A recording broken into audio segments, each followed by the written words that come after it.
These are BookTok's most hyped books, but are they actually good? Or just overhyped nonsense? This book, people are calling it the best fantasy romance of all time. This one? Apparently, no one can put it down. But is it actually that shocking? And this? A dark academia masterpiece? Or just pretentious? I'm reading all three, reacting in real time, and giving you the brutally honest truth. Did BookTok lie to us? Let's find out.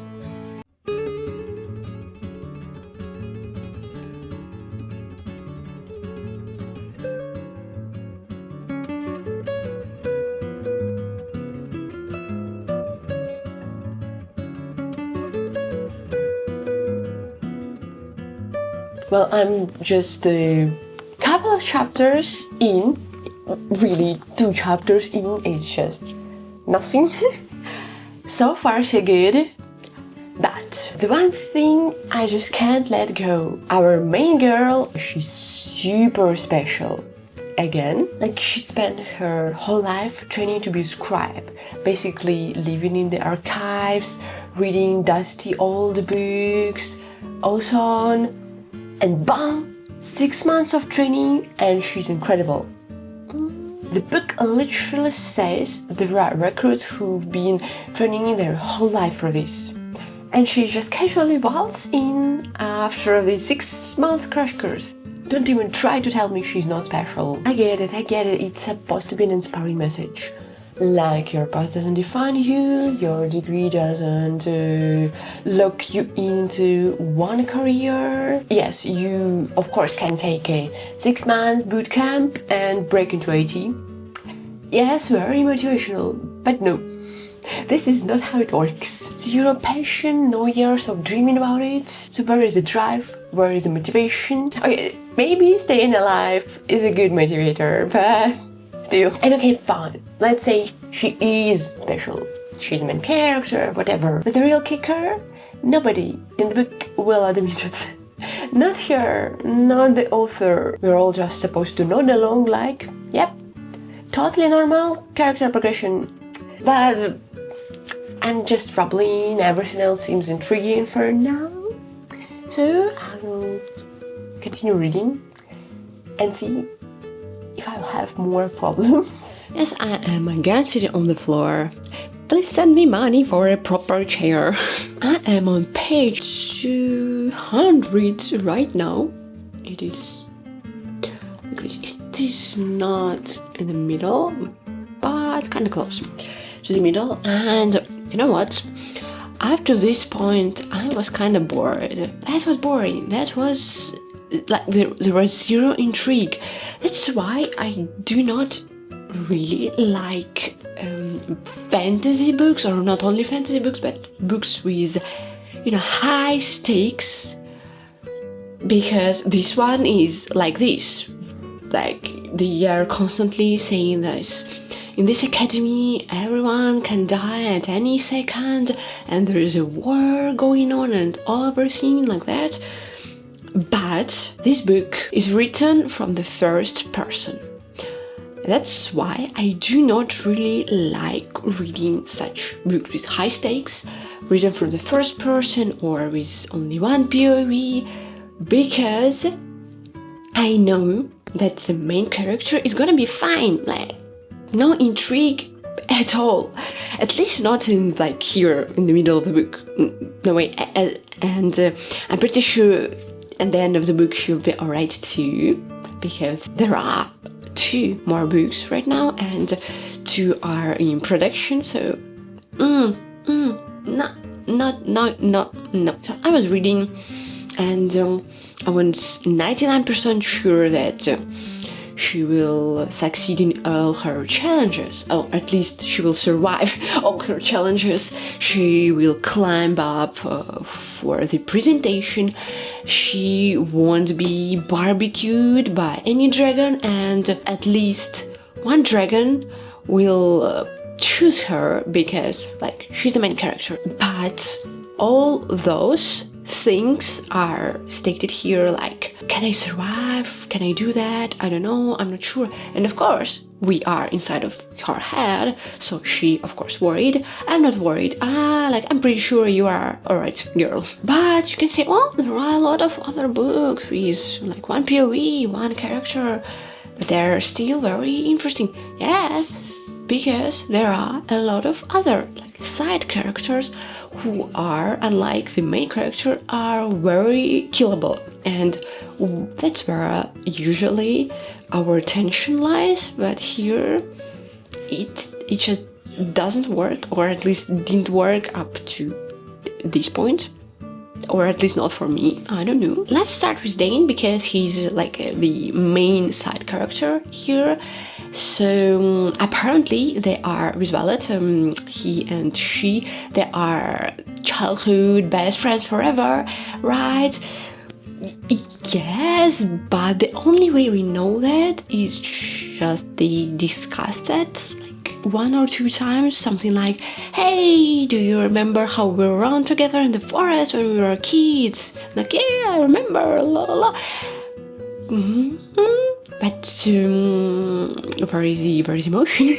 Where is something? There are a lot of words about this, but no actions, no emotions, no chemistry, no nothing. I don't believe in that. And when he starts suddenly, not suddenly, but when he starts winning, something like, I'm worried about you, I don't want to watch you die, and all of that, and then they hug and all get emotional, and blah blah blah. I was just present there in this scene, and I was like, bro, you good? Like, That was so weird. I don't know, it was so awkward, so weird. I just wanted to leave this room, because for me, it was like he hugged her, he cried to her, and she was standing like that. Like, guy, what are you doing? Because it's written like that, or because I feel it like that, but I feel it only the way it's written. So I don't know, I just don't feel this chemistry, don't feel like they are super best friends, at least not from the Violet perspective, because this whole book is written from Violet perspective. And the same goes for other characters too. The only one I kinda care about is this girl, her best friend from the chapter 1, but I think mainly because we know she appears quite a lot on the pages of this book, but that's it. I couldn't say that I can feel particular emotions from the Violet to this girl with hard names. So I do not pronounce it because I am not sure how to pronounce it correctly. Anyway, our main character, Violet, allegedly made a lot of friends among her squad. I don't know a lot about these guys and girls, like a couple of facts, and that's it. And, for example, recently they just passed through this threshing thing, and they're all happy and they're hugging because they're very happy to see each other alive and with dragons. And I was just sitting there like, why do I or Violet care about it? Because I don't see any reasons. I did not gather any reasons throughout these 200 pages to be happy for them. I don't know. And for me, it feels like the author was interested only in writing Violet and Xaden. And she was just like forced to add other characters to make this world alive. And that's it. That's how it felt. There was actually one decent chapter where at the beginning we get some emotions and background on one of the side characters. And that's only because at the end of the chapter this character dies. I don't have any problems with it. That this death worked quite good, because we already had some emotion to this character, and this character dies, we're all unhappy, even Violet unhappy, and I can see why she is unhappy there. Perfect. But why not add something like that to other characters too? Not just before you want to kill them. Just a suggestion. Yes, I'm not trying to impose anything on you, just suggestion. There are also a couple of some other predictable moments, not only considering our unkillable character and everything, but that is not so crucial for me, actually. And to be honest, I thought that all this dragon bonding thing will be predictable too, because like there were only 2 options which dragon she would bond. On paper, no, there were like 100 dragons or something, but we all know, we are all understand, right? If something like that appears, like, this one is hers, or that one is hers. So yes, there were 2 options, and at the end, those 2 options, they are yes. let's say it like this, if you know what I mean. And that was kind of surprising for me. I liked it, but that happened, I think, 20 pages earlier or something, even less. So as you might understand, things started to get interesting just recently, so I struggled with almost 200 pages before. That is not very good. Anyway, at this point, I'm actually hooked and don't want to put the book down. We'll see each other when I finish this book. Well, okay, some time has passed. I don't know if it changed a lot what I feel about this book, but just keep that in mind. Well, I cannot say I liked it. It was, okay. Let's start with something good, and there was something good. I am surprised. I really liked the relationship between the main characters in the book. I felt the chemistry. They acted like normal human beings around each other. And most importantly, of all of that, when the big reveal happens at the end, which was very surprising, very unexpected, she acts like a sane person. She does not overreact. Wow, and this is a big deal for me. Usually those dramatic reveals in books triggers me very much, because characters tries to act like unhinged raccoons, creating a lot of unnecessary drama, which can be just solved by listening to others and talking to others. But this aspect will get the portion of that drama in book 2. But I'm not planning to read book 2, so that's someone else's problem now, not mine. Here it was good. Plausible, I believe that. I'm satisfied. Okay, that was good. Now let's move on to everything else. This book has a very strange pacing. It's pretty long, I think 500 pages or 560 pages. This is long, and for no good reason.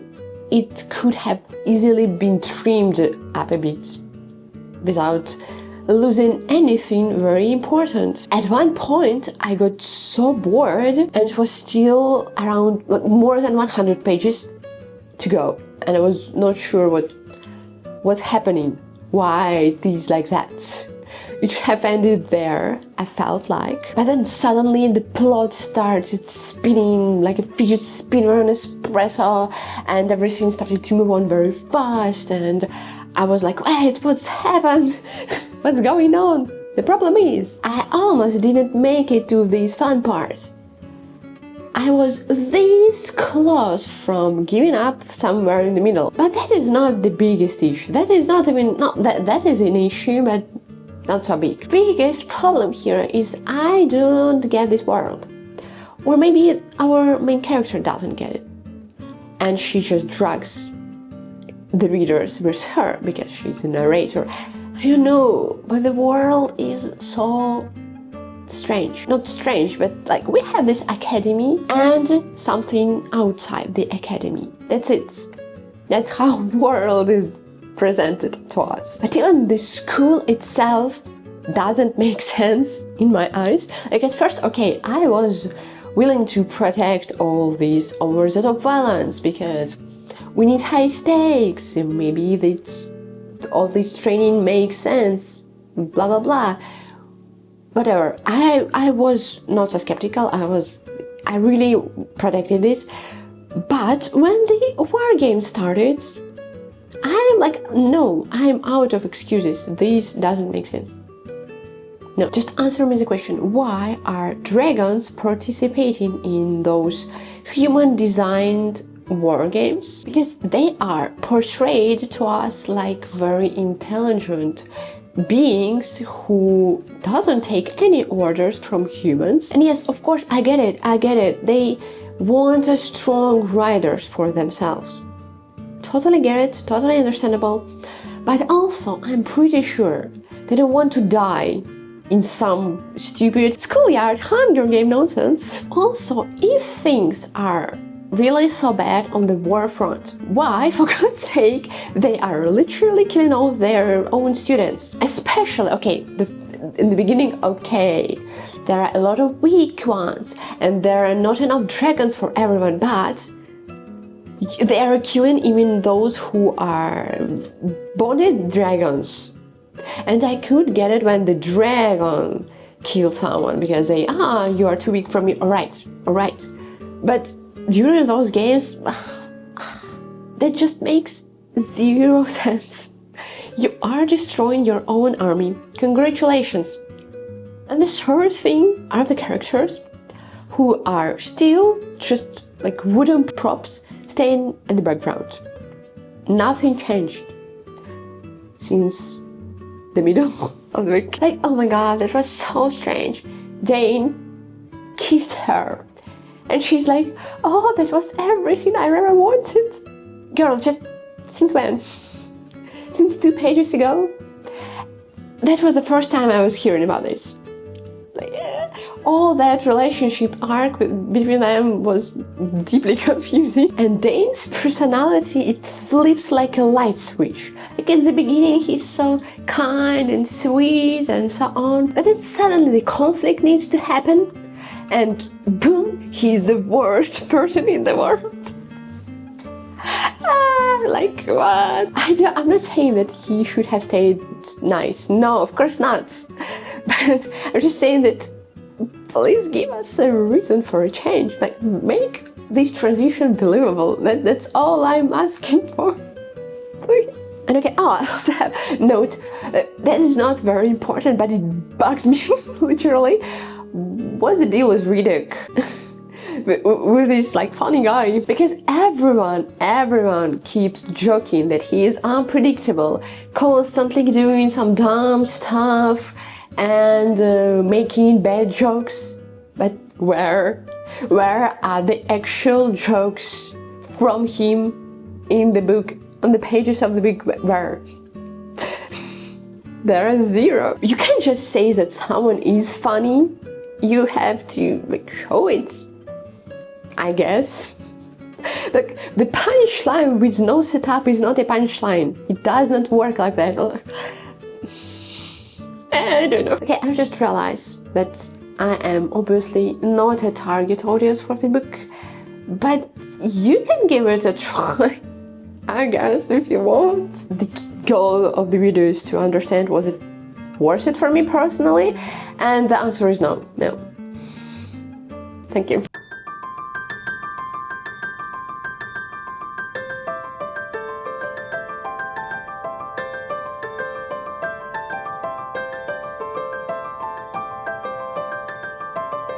Okay, right, I finally started the next book. This book.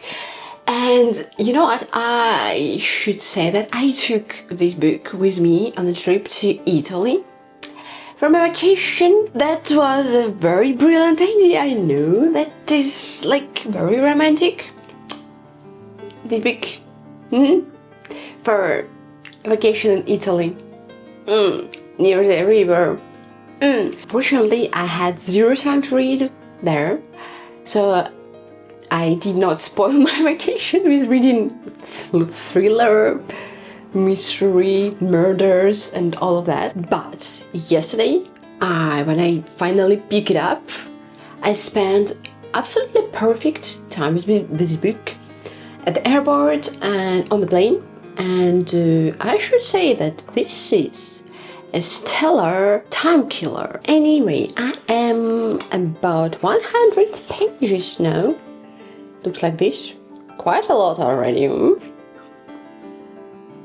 Let's put it there.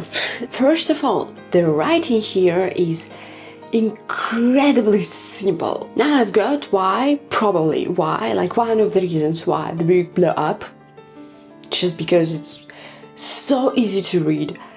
So easy to read. You don't even need to turn your brain all the way on. Because even I, with my not so perfect English, I'm flying through this book. Like I've got some cheat codes enabled, I don't know. Is it a good sign? I also don't know. Everything is written plainly, directly, and with zero linguistic flourishes. Is it effective? Yes, of course. Is it pretty? Not really. Personally, I prefer more reading prose with a little bit more makeup, but it's readable. And it also, I think, maybe that's why it's done like that, I'm not exactly sure, but it kinda suits the main character, and this book is written from the first person perspective, so this is kinda her voice, so direct and simple, and it works more or less, like, okay.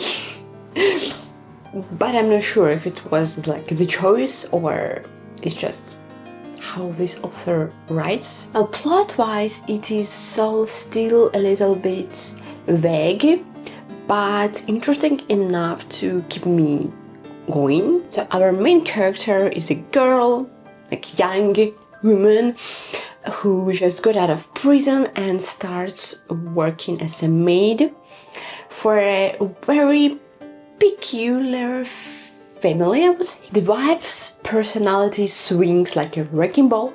One minute she's sugar sweet, super pretty, nice person, and the next she's like throwing plates all over the house and denying things she said like 2 minutes ago.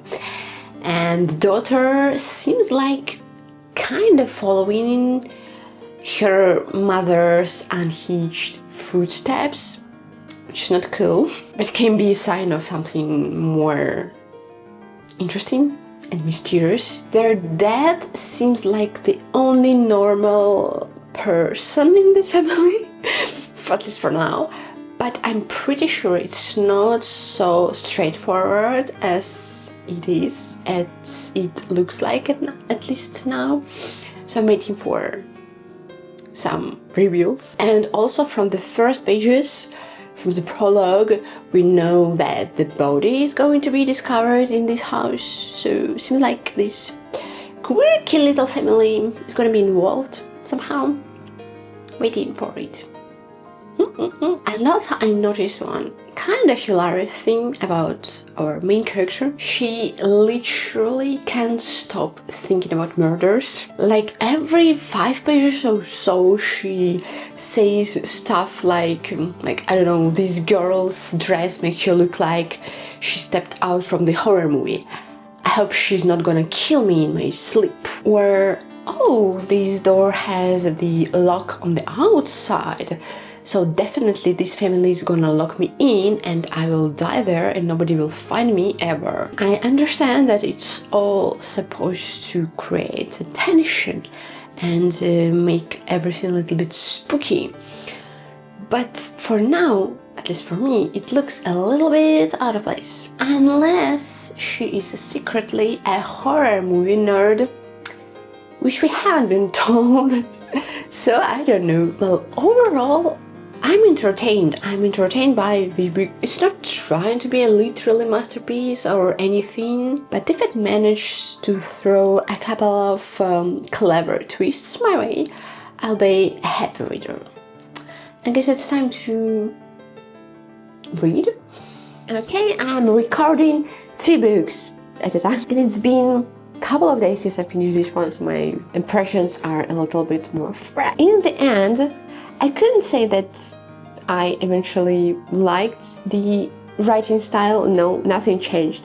But it was still very fast reading and kind of fun reading, so not a big deal. Plot-wise, it is hard to talk about this book without any spoilers.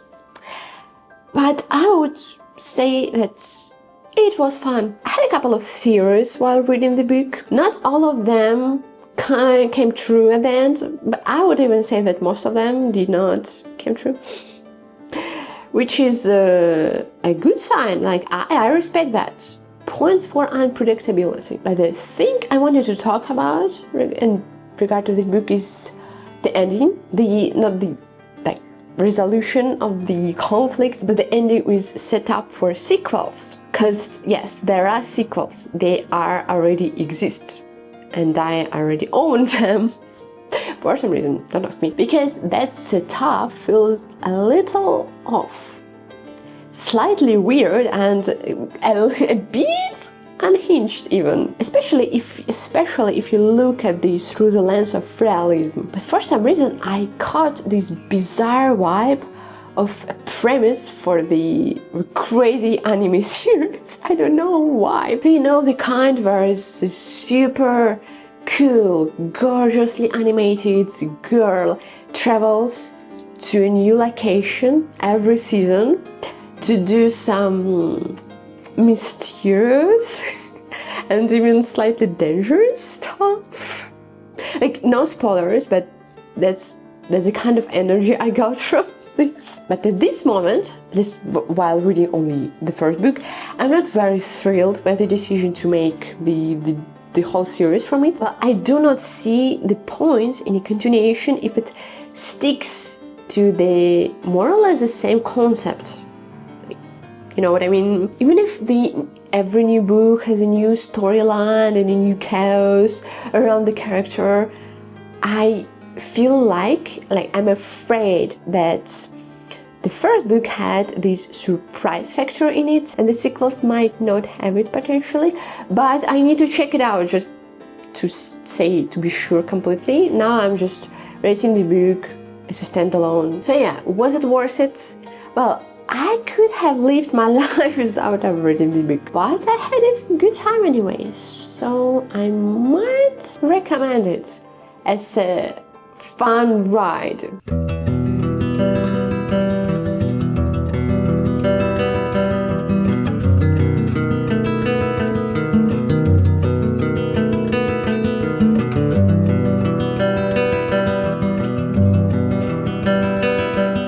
Okay, hello, yes. Hi. Where is my book? Where is my book? It's here. I started to read Babel. Let's put it here. I think I'm already a third of the way through the book. It is... Okay, no, it's a little bit less than a third, but almost a third. So what can I say? I am honestly enjoying this book way more than previous two books. I know it is kind of apple and oranges, totally different experience, but I had to literally force myself at times to come back to Fourth Wing, to come back picking up the Fourth Wing. And this is an opposite experience. So this is a dark academia book here, right? Which means we are getting here some portion of critique of academia elitism. You know that education isn't accessible to everyone, and anyone who doesn't have access to it is automatically considered dumb, lazy, less than, and show down the social ladder by those who has this access just because they didn't go through proper education. And of course the logic here is completely broken, and this is the one thing that is usually critiqued in books like that, and in this one too. But this particular book also tackles the topics of colonialism, racism, misogyny, and in my opinion it does a very good job of it. The commentary is woven into the story in a really thoughtful way. I think it's not very huge, it's not thrown into your face,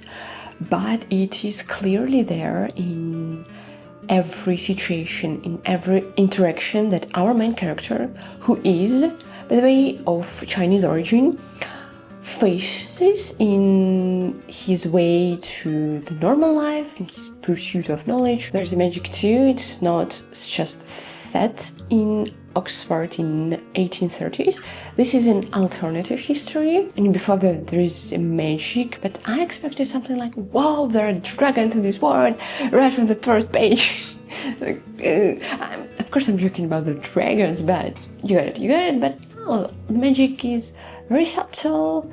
It's not very clearly visible. I almost forget about its existence in this world until it appears the next time, which, you know, for me is very... I like it this way, because I'm not a very magic girly. From what I understand so far, they can impress silver, and only silver, it seems like that, with particular properties using words in different languages. When you pronounce these words aloud, these properties kind of becomes real in the world. Kind of like that. And here's the cool part: the languages of colonized regions like Chinese and Indian languages works way better for this purpose, because their words are closer to their original meaning and less warped by global influence. But everything I'm saying, it is how I understood it so far. In short, I am super intrigued and definitely gonna keep reading it, and hopefully it wouldn't take me eternity to finish as it was with Pursuing. Oh, yeah. Hey, look at my clothes. I try to pick up something that screams like academia. Not necessarily dark, but can be. Funny thing, just after I finished recording the previous bit of the video where I was talking about how I thought magic worked based on the things that had been shown so far, I came back to reading. I continued reading, and basically, 2 pages later, they started to explain our characters how it actually works. And I was like a bit incorrect, but not so very incorrect. Turns out the magic does not activate what's written on the bar of silver, but what's lost in translations, because they always scribe a pair of words or even more words in different languages on this piece of silver and pronounce them. So the magic lives in the gap between those words and the meanings of those words, which actually, if you think about it, makes much more sense for the book, because our characters are translators after all. But anyway, whatever. Still, the magic is very interesting. The concept is very interesting. Anyway, I finished the book and it was amazing. What else could I say? This book is incredibly well thought.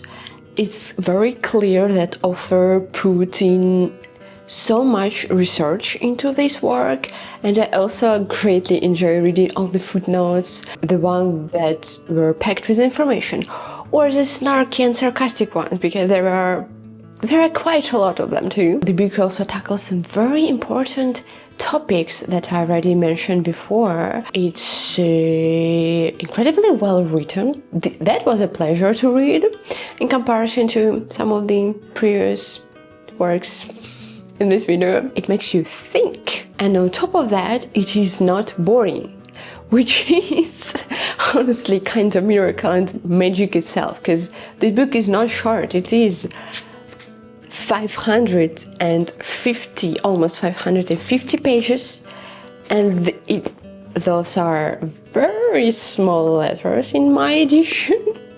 So yeah, book is quite long. I think it's a major achievement when an author have so much things to say, to fill out all those pages and still not make it boring. And the last 100 pages or even 200 pages were absolute nightmare, like in a good sense of it, if it can be in a good sense of it. It was so brutal, it was so intense, it was so cruel to our characters, but I could not stop reading.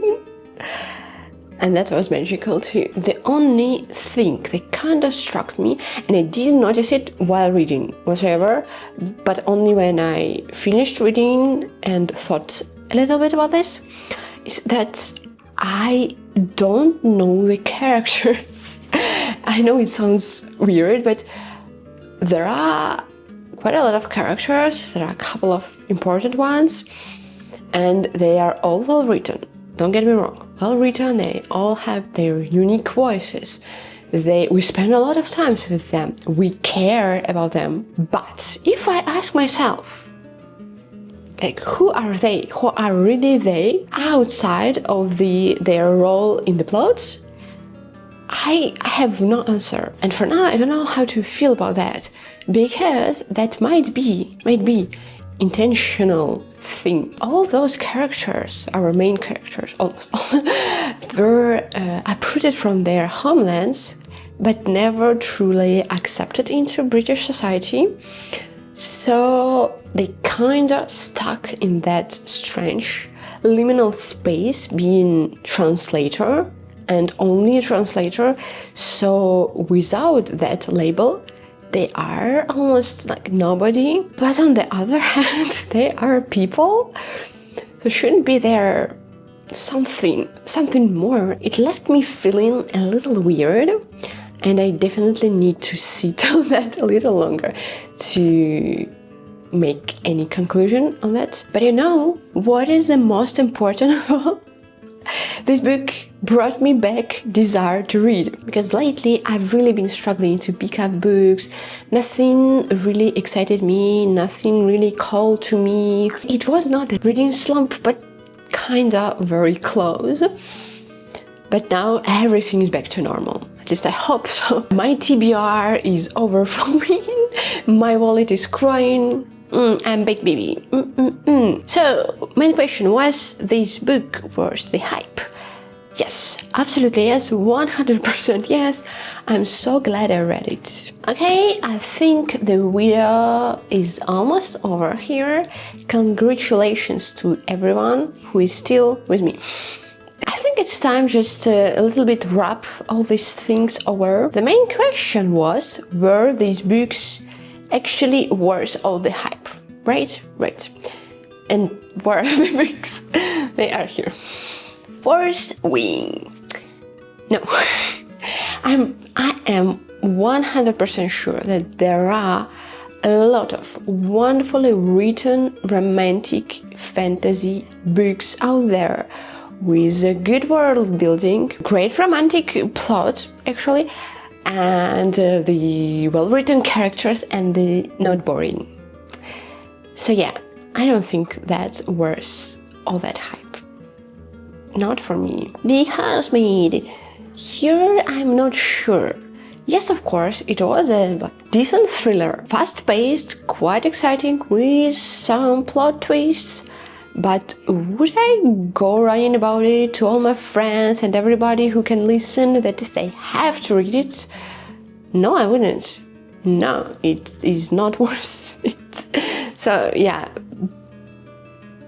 I guess no. And the Babel. Absolutely yes. No doubt. Well, alright, what did we all learn from this video? Not all the hyped books worth the noise, but sometimes you can find a gem that definitely will reignite your love for reading, and that alone makes the whole journey worth it. Thank you for watching. See you in the next video. Bye!